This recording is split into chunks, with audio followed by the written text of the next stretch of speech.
So I've just completed the West Highland Way a couple of weeks ago, and ever since I got back, I've had a load of questions from people just asking me for a bit of advice, like what were the campsites like, how much did it cost you, was parking okay if you drove up there, all those kind of things. So I just thought I'd make a video just regarding my experience on the West Highland Way and what I did and how much it cost me and all those kind of things. So yeah, and for anybody that doesn't know what the West Highland Way is, it's a 96-mile hike through the Scottish Highlands, and you start off in Milngavie and you finish in Fort William. There is a video of me doing the full length of the West Highland Way. I did film the whole experience. It's in my YouTube channel, so if you want to check that out, you can. I mean, I would suggest checking it out before you listen to this video, because this is after I've done the actual hike, you know what I mean? So you can see my whole experience, and I do talk about the whole thing on there as well. So the first thing I will touch on is travel.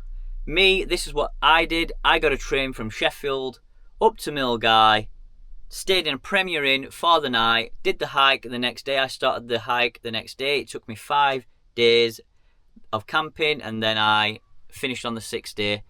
And then I got a coach back from Fort William to Glasgow, and then a train from Glasgow to Sheffield. It worked out cheaper for me to get a coach and a train than it was to fill my van up and drive up to Milngavie. But in the Premier Inn that I stayed in, which I thought was really good of them, that if you drive up there and you stay in the Premier Inn, they let you keep your vehicle in that car park for the whole duration of your hike, whether it takes you 5 days, 6 days, 10 days. They let you stay in the car park the whole duration of it. So there is another Premier Inn in Milngavie, so there is 2 to choose from. I'm not too sure, but I think there's a travel lodge as well, and I think they do the same thing. There is car parks that you can pay for in Milngavie, but I'm not sure how much they cost, so I'm unsure on that one. But like I say, I do know you can get the train up there. There's plenty of coaches you can get back from Fort William. You can even get trains back from Fort William, and there is plenty of trains from Glasgow, obviously, going all over the UK to get you home. So there's plenty of options for travel there. And like I said, the Premier Inn, if you do stay at the Premier Inn, you want that night's rest like I did, and then set off early in the morning, you can park in that car park for free. Next, we'll touch up on camping and wild camping and campsites and all that malarkey. Personally, I would advise staying on a campsite at least one of the nights that you're there, because I stayed at 4 campsites, like I said, and wild camp 1. The reason why I did this is because on multi-day hikes, after a long day of hiking, you don't know how good it feels just to get in the shower at the end of the day. Also, when I was there on the West Highland Way, it rained. It rained for 4 days of the 5.5 I was there, and a lot of these campsites, they do have drying rooms, so you can dry your tent out if it's not busy and stuff like that, or you can just put your tent up and air it out and things like that. You ain't got to worry about, you can like walk away from your tent and you can get some food, you can have a chinwag with people, things like that. You ain't got to basically worry about leaving your stuff somewhere like it is with wild camping. You wild camp, you can't really go too far away from your tent, things like that. So that was one of the positives and the reasons why I went on campsites along the West Highland Way. Another positive about staying at campsites along the West Highland Way is your kit. So if you're a person that you might have got like bad knees, or you think you might struggle carrying your weight or anything like that, your backpack is just extremely heavy and you can't get your pack weight down, there is a service that you can do where you pay, and it's not a lot of money, it's about 70 to 80 quid to do it. And this service will take your backpack, so your tent, all your stuff in your backpack, to each campsite that you're staying at for you. It's a transport service. So you only have to take a day sack. That's it. Literally just take your water and your snacks and your wallet and everything you need. That's it. You don't have to worry about your tent and all your heavy equipment. They will take that to each campsite for you. When you get there, your bags will be there. You just get your bag, set your tent up. Hunky dory. I think it's a fantastic service that people can do. And yeah, I'd advise it if you think you may struggle with the weight, that's all. So yeah, there is that service as well, and that's one of the positives about staying on a campsite. Next, we'll talk about food and water. So I took my B3 filter with me so I could filter water on the trip. I take it with me on any camping trip I ever go on, whether that's an overnighter or a multi-day trip. But on the West Highland Way, I have never seen so many places where you can fill your water up. Honestly, there's places everywhere you can fill up. If you stay at campsites, obviously you can fill up at campsites. They always have drinking water at every campsite you stay at. And then they have pubs which tend to have drinking water taps outside. I saw loads of them with them. And then they have these machines. I don't know what they call them. I don't know the actual name of them, but they have these blue machines everywhere where you can put your drinking flask underneath, press a button, and it gives you drinking water. It's all clean. I think it was a really good idea. They should have them in more national parks, but in Scotland, they had them everywhere, honestly. So food, I took 3 days worth of food with me. I took 3 dehydrated meals, some porridge, sachets, a load of snacks, things like that. Now the snacks, I did eat them all because they're snacks. I only ate 1 dehydrated meal. That was it. Because on this trip, I never saw so many places that you could get food at. Every pub you went to seemed to sell breakfasts.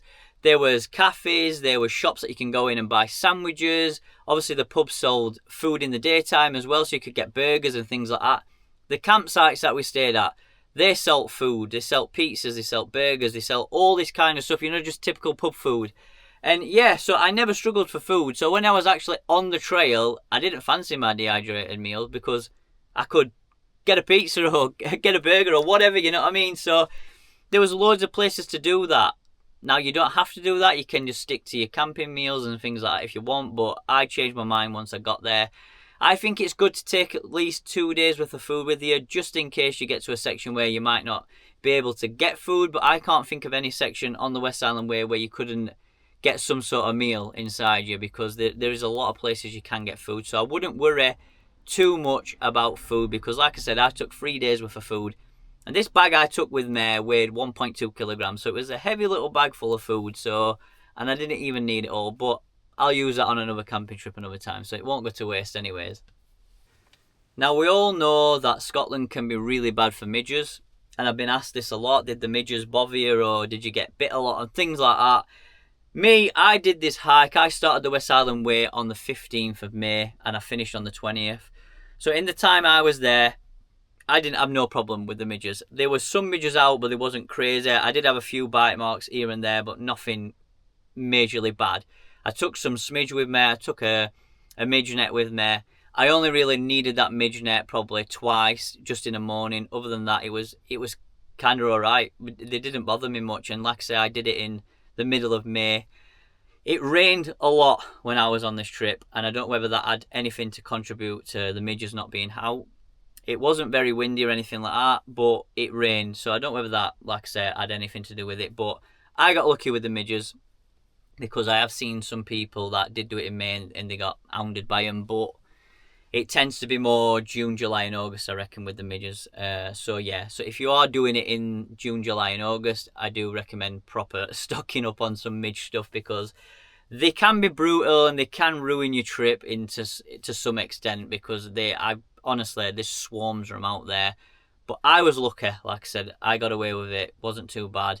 I would recommend doing the West Highland Way before the midge season actually kicks in. So yeah, but that was my experience with the midges anyways. I've been asked about if you did the hike solo or did you go with somebody and things like that. What was your experience? And I did it with 2 friends, but I've done loads of solo hikes. And on the West Highland Way, I wouldn't worry too much about being alone if you do decide to do this solo, because we got speaking to loads of people, and I mean loads. Like, it's such a busy route. Like, I have never seen so many people on this route. Like, I've done the Cumbrian Way, I've done loads of other hikes, and this was so busy. And this was in May. And like I said, the people we met people from America, we met people from Germany, Norway, all over, honestly, and everybody's so happy to be there and so friendly, and people will chat to you. So don't worry about doing the West Highland Way on your own, because you will get talking to people. You won't be alone, you won't be lonely. And like I said, everybody's super friendly there. I never saw any suspicious people or anything like that, you know what I mean? Like, it was totally safe. There's always people around to ask for help. There's always people there, you know what I mean? You're always passing through little towns and things like that. So I wouldn't worry too much about doing it on your own if you do want to do this solo. If you can do it with friends, great. The more the merrier, and it's great to have a group with it, because you can just chat, can't you? You can talk, you can have a laugh. Things like that. It changes the whole vibe, doesn't it, when you're with the group with you? So yeah, that's what I think about going on your own. I got asked if I found it tough, the West Highland Way. Now, there was parts of this West Island Way that were tough, I'm not going to lie. I was carrying around 11.5 kilograms on my back, so it wasn't too heavy in my backpack, but it was up there, you know what I mean? It wasn't so much the weight that was hard, it was the terrain on the West Island Way. Now, getting up to Loch Lomond is pretty straightforward. It's a lovely walk, it's nice, it's easy, and it's flat mostly. And you get to Loch Lomond and it's a lovely... Honestly, Loch Lomond is a beautiful section, it is. But it is tedious. And the terrain underneath your feet changes. The last 4 or 5 mile of the Loch Lomond, it changes to this rocky, bumpy terrain under your feet. And that carries on for a long time. And when you get to Tindrum and you're getting into Glencoe, the terrain stays the same. It's this rocky, bumpy terrain. And it's hard under your feet. And it does eventually hurt your feet. Me, I found that the hardest part. I found the terrain and how tough it was on your feet. That was the hardest part. It wasn't the mileage, it wasn't carrying the weight, it wasn't the weather or anything like that. It was the terrain for me. That's probably the hardest part I thought about the West Island Way. But like I say, it can be done. Like I said, I did it in a quickish time. You don't have to do it in that time. You can spread it out more. Or you can take lesser miles throughout the day. You know, we had some big days in there. We had some 24-mile days, some 20-mile days. We had some 12-mile days. So it was mixed in, but those big days did affect your feet. A big advice I would give on the West Island Way is look after your feet. I did the West Island Way with trail runners. It rained a lot when I was there, but I've learnt now that even if you've got Gore-Tex shoes on, water still gets in. Even if it's raining really bad, it eventually gets in. And this is the first time this has ever happened to me. I've done lots of mileage over the years and I got a blister on my foot. I'm pretty alright with blisters. I can treat them, I can look after them. But this one, on my right foot, got infected. And it started to get infected after day 3. And I noticed it, I kept an eye on it, but it was pretty hard for me to keep it clean just because it was raining, it was muddy and things like that, you're sweating, etc. All them factors. And it got infected. And on the last couple of days, it caused me a bit of grief. It was painful, but I pushed on through it. I made it to the end. And I went straight to the A&E and got some antibiotics, got it treated. But, like I say, look after your feet better. If I could go back in time, I would have cleaned my feet a lot better with some scalding hot water. You know what I mean?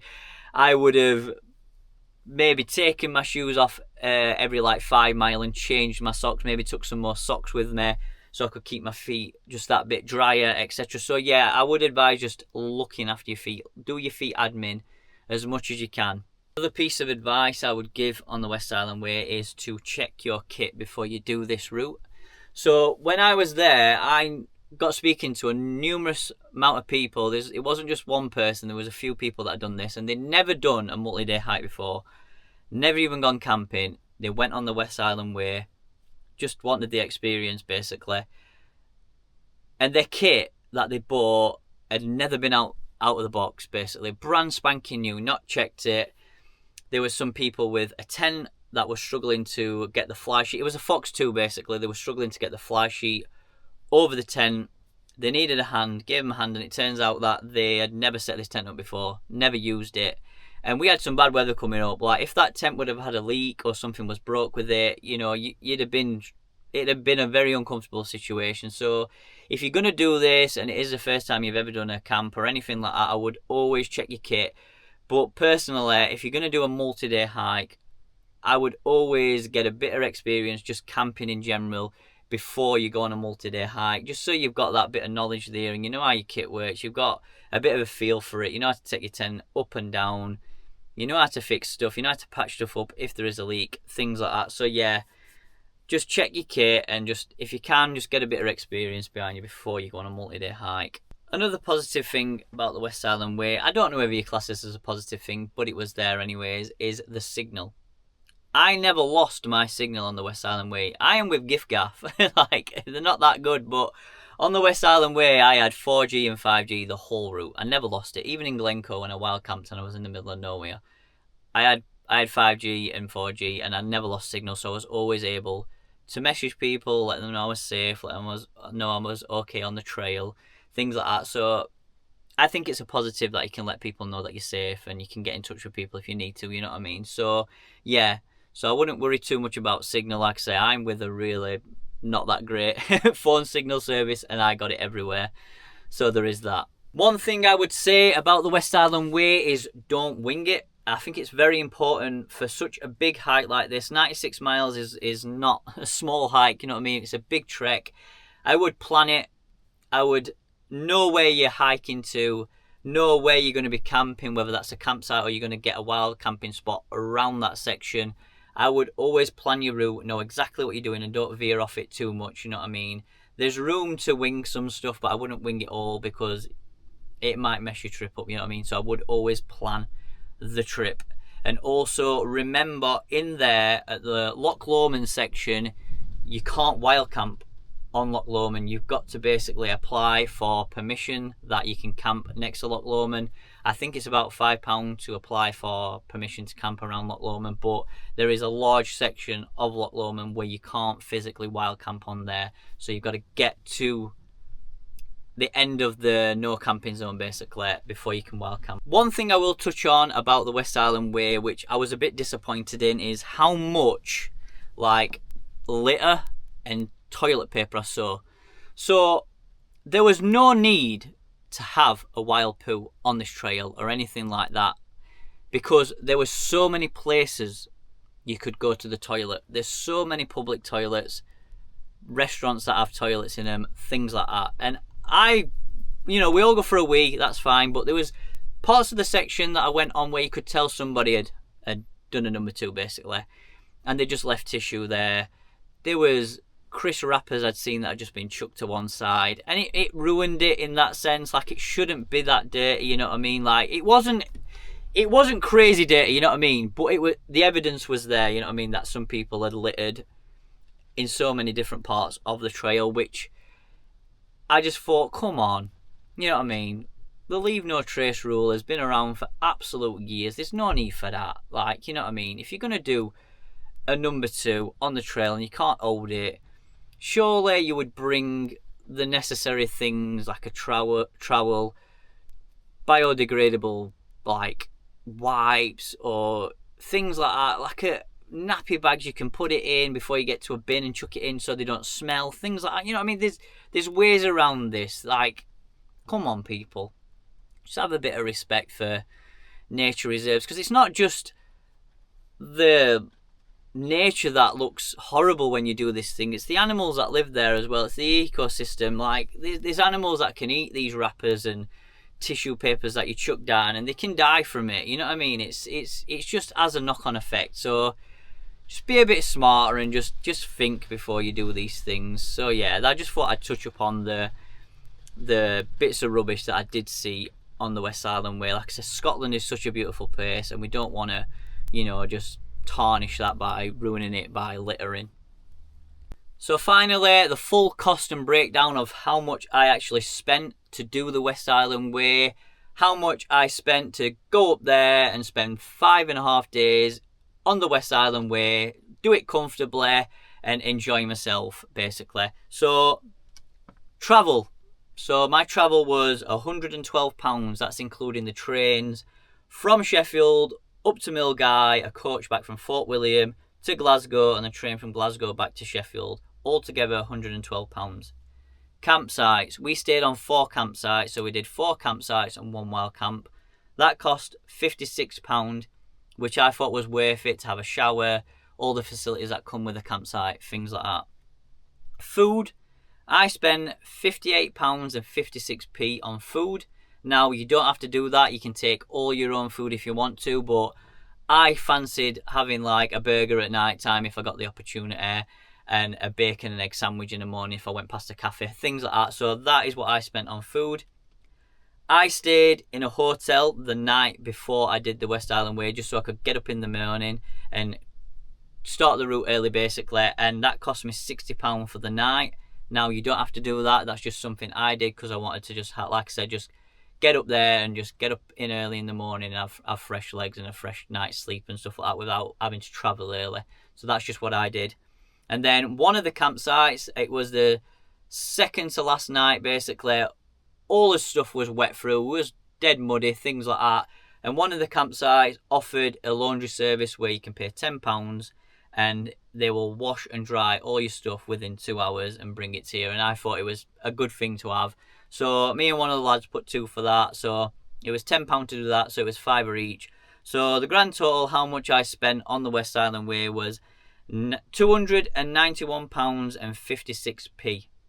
Now, like I say, you can bring that down a bit if you want to, but me personally, I was comfortable spending all that on the West Highland Way. I thought that was not a bad amount I spent on there. I was happy with that. And I enjoyed myself, you know what I mean? It was comfortable, I enjoyed it. So, yeah, £291.56.